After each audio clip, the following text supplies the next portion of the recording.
Hello again, incoming pharmacy students. This is Brandon for the last video in Belmont's Learning Center lecture series for these pharmaceutical math concepts. So in the last videos, we've talked about, proportions and ratios and dimensional analysis and unit conversion, proportional equations and all of these sorts of things. And throughout the process, we've talked a little bit about like problem solving in general and just kind of looking at how do we mathematically look at a problem? How do we kind of dissect it? And I wanted to do one final video just to kind of go into a little more context in studies and word problems and how to kind of look at things mathematically without, getting overwhelmed by it. Because that's, I think, one of the biggest things we see with students, or at least I've seen as both the teacher and the tutor. So just wanted to give some kind of general advice about that. So in general, word problems, it's really important to break everything down kind of as much as possible. Look for key pieces of information, whether that be important numbers that are being mentioned, important units, be very familiar kind of with what information you're starting out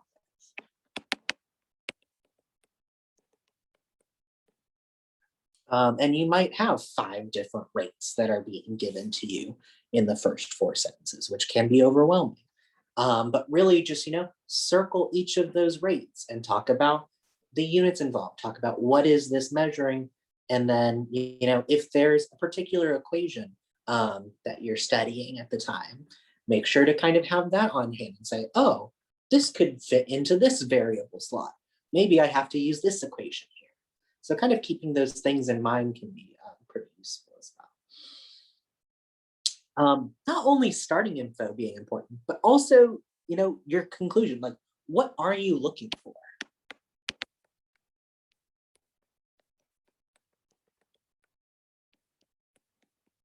It's great to, write down exactly what's happening in the first 6 sentences. But like, if you don't know where you're going, then it's kind of useless, right? You really want to make sure that you look at the question itself very carefully, because oftentimes you can very easily miss something. And knowing what you're looking for can often provide you a guide of where to start. For example, with dimensional analysis, if you have, and with unit conversion, if you're starting in miles per hour and going to meters per second, then you want to know, okay, miles and meters are both distances. I need to figure out how these 2 things are related, and you can go there. Okay, and then I've got hours and seconds. I need to figure out how these 2 things relate, and boom, there you go. It works with more complicated things as well. Knowing where you're going, and of course, having what starting info you have, knowing what equations kind of apply to the certain scenario that you're looking for, all of that kind of melds together to give you kind of a guideline of where you're going. So that's really important as well. And another really big concept with word problems is removing any extraneous information.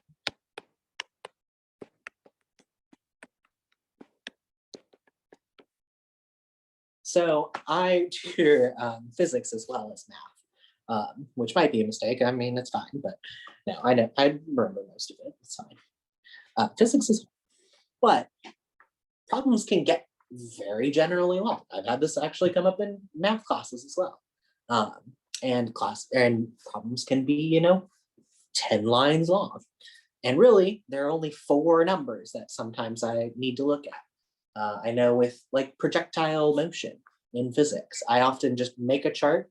I write down the variables and the numbers that would slot into those variables, and then I ignore the word problem. And I write down which variable am I looking for, and then I'm like, okay, I've got the numbers that I'm looking for. I don't care about like if it's Jimmy skipping down a sidewalk and throwing a football.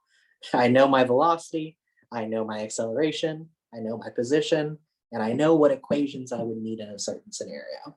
And I can remove that kind of context And then at the very end, once I've gotten to a solution, go back, insert it in that context. That way I can make sure that, oh, this makes sense. But when you're, solving the problem and trying to do it, it's often easy to get bogged down in it and really just weigh yourself down with, God, there's 10 lines of stuff to go through. Well, if you just kind of really focus on like, here's the pieces of info that are going to be important. Here's where I'm going. Boom, I can do it. And then think about the context afterwards. That's going to be super crucial. Let's also talk about certain problem-solving strategies I have found to be super useful in different contexts. One thing would be to draw a picture. Back on the physics train, I had a professor that basically said, if you don't draw a picture, the problem is wrong. It would make me draw a picture for every single problem that we would do on every single test. Because, force body diagrams, figuring out how forces are acting on a certain thing is going to give you a clear picture of how the problem is going to work in general. When I teach algebra and I talk about areas of a field, and of course, the lovely idea of putting 100 watermelons in a rectangular patch of fields, the best problem in general. It's always good to draw that picture, identify lengths and widths, identify which sides would be the same. Because oftentimes those diagrams can key you in to other ways that you can kind of talk the problem, especially if you are a visual learner. This kind of method can make sense. If you're not a visual learner, it can still help because it's approaching that problem from a different perspective. And oftentimes a different perspective can only help you get to a better solution, right? Being stuck in one way and just hitting a roadblock isn't going to do you anything. Always try to go at it from a different perspective. Another thing that I like to do, especially with more difficult math and difficult concepts, is to work with easier numbers.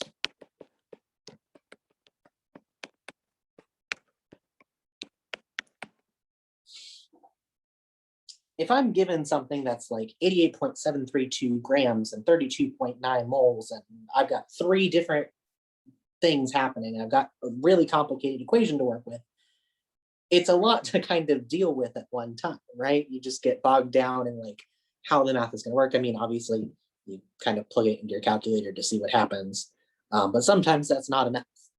And so sometimes working with those easier problems is going to be helpful. Let's say we're dealing with an area problem, and it is an area of 1,032 square meters or something like that. Instead, think of it as an area of 4 square meters. See if you can come up with something that works for the 4 square meter case, and then you can try and apply those same concepts to the 1,032 square meter case. It's much easier to work with smaller numbers, with nicer numbers, and then apply that rather than the reverse.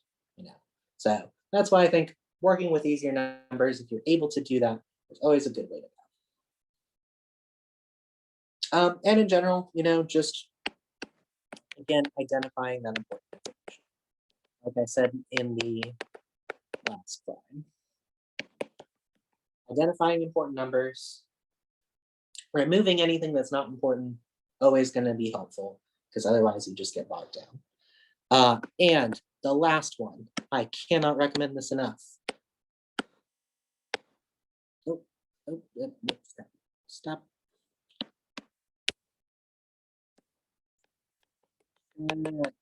Your work.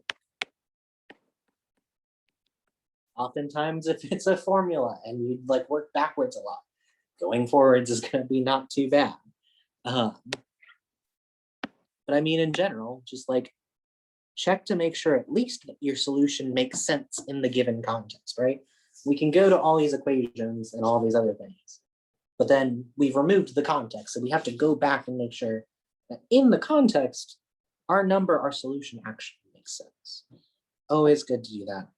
Always recommend that. Cannot recommend it enough, especially in a background like pharmacy, where mistakes are going to be important to kind of catch before too late.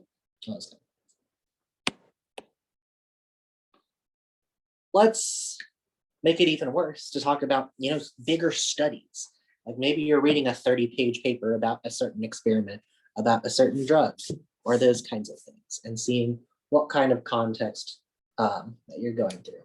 All those same things that we just talked about with word problems apply here. Again, there's probably going to be a lot more medical terminology or deeper science or whatever.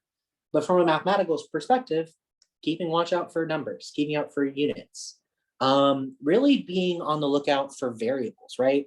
In math and in science, we have concepts of independent variables and dependent variables.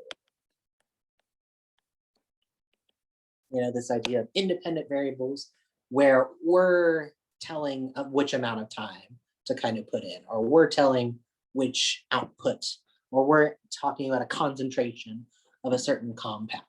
That's the stuff we're influencing. And then our dependent being, what is the result of that? And then trying to find the connection between the two, seeing if there's trends, seeing if there's patterns, all of those kinds of things, super useful. And in general, kind of keeping this scientific method in mind. I know I'm talking about it from a mathematical perspective, but having a level of organization is super key. I talked about it with the word problems, keeping everything organized, making a chart, making a diagram, super important. When you get into studies, obviously you're doing like an experiment. So there's gonna be a hypothesis, there's gonna be a experiment with methods and procedures and resources, materials to kind of keep track of. There's going to be some analysis, some charts and data to kind of look through, and there's going to be a conclusion. Kind of keep track of all of those things throughout the entire process also helps you with the mathematics, right? If you keep in mind that hypothesis, what are the authors trying to show here?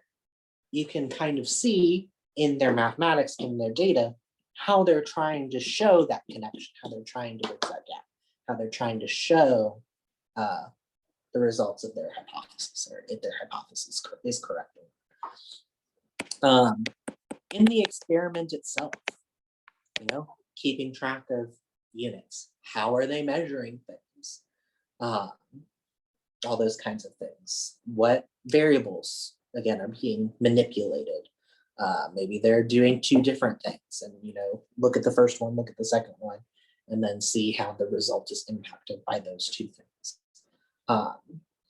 All going to be super crucial here. Obviously, the analysis portion is going to be where you see most of the numbers, most of the data, most of the charts, and we'll talk about that more in a second.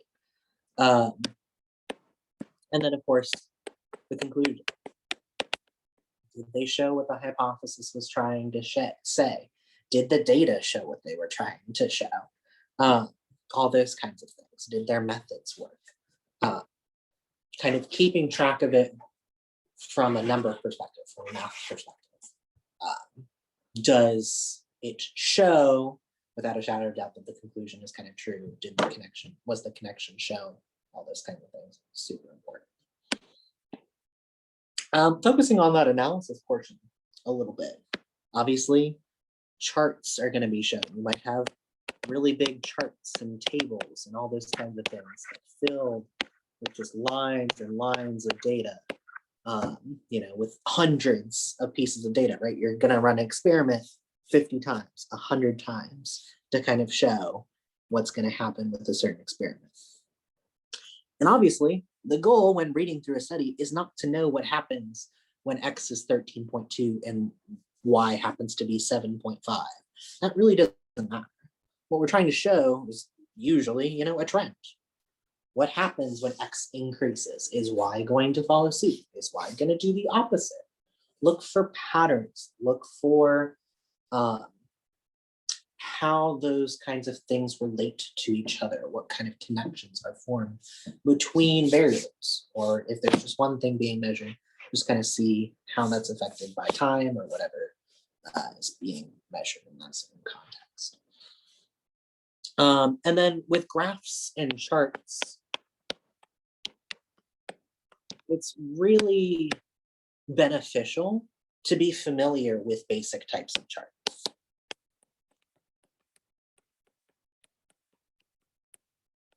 So, I mean, you've dealt with basic types of charts probably since middle school, maybe elementary school, I don't really remember. But bar graphs, pie graphs, line charts, what are they used for? Why would this author choose this particular type of graph?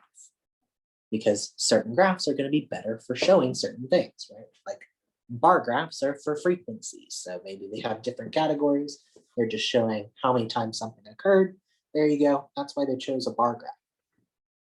Pie charts, oftentimes with percentages, concentrations, those kinds of things. Proportions. Excuse me. That would be why you would choose a pie chart. Line graph stuff over time. Scatter plots showing the connection straight away between two different variables that are being numerically measured. Those are kinds of important things to keep track of when you see a chart. Why would the author choose this chart? And what is this chart ending up actually showing? Does it support their conclusion? Does it not? All those kinds of things. And in general, just some other things to kind of look at with charts. Focus on the axes. Make sure you really know what is the x-axis measuring, what is the y-axis measuring, what are the units on those, just in case if it's in milligrams, but you're thinking it's in grams, that's something to kind of watch out for. Or parts per million, it's another thing that, things can watch out for. And then patterns. And is a very important thing, oftentimes, with studies. They want to show a connection between these two things. So they'll change X and they want to see how Y changes. See how those patterns show up in that data set. It's important. But on that note, that's just some kind of general tips and tricks when you're, attacking word problems in studies. The biggest thing really that I always recommend is to not get overwhelmed by it, really. I know I've heard it from my students plenty. Word problems are the bane of my existence. I don't know how to do word problems. You probably do. You just need to, sit down with it, really, take the time to break it down, and then, try and go at it from a different perspective if you're getting stuck. A lot of times, especially in more scientific fields, there's a lot really to consider, right? You have mathematical understanding that you need to have. You have medical knowledge, you need other scientific knowledge. And then maybe grammar is atrocious and you have to figure out what the problem's really saying in and of itself. Break it down. Focus on one thing at a time. Focus on, is there medical terminology that you need to familiarize yourself with? Look it up. Find definitions, all those kinds of things. Then focus on maybe sentence structure. Like really think, okay, what is this really saying about this particular subject or this particular dosage, all these kinds of things. And then think about the math. Think about it separately. Okay, here's this 30. What is the units on the 30? What is it really trying to say? And then how can I use that to get it where I'm trying to go? Don't get overwhelmed. You are much smarter than you think. You absolutely can do it. But on that note, that is all I have for this lecture series. Once again, my name is Brandon, and I wish you good luck in your years in Belmont's pharmacy program. And thank you so much for having me.